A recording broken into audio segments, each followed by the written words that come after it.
tabi-tabi po. Excited si Dada, ang bilis niya.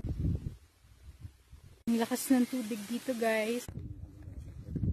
Oh my gosh, are we there yet? Pogi kong asawa. This reminds me of our days at the farm in Claveria. God, this is so liblib. So, nagbaon si Dada ng itak. Para, okay, let's see this. Ayun, ang prinsipe ko. Ito, huwag mo hawakan. Oh my God. Kung mamay may nakatirang ahas dyan, biglang malaglag.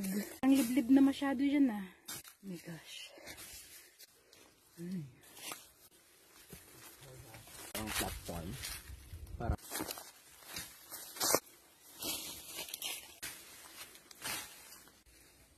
So, eto na yun. So, meron siyang water supply.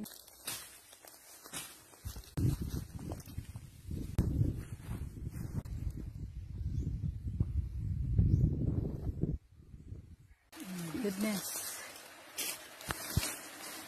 Labang ahas dito. Saan? Ang lamig, di ba? Tingnan mo.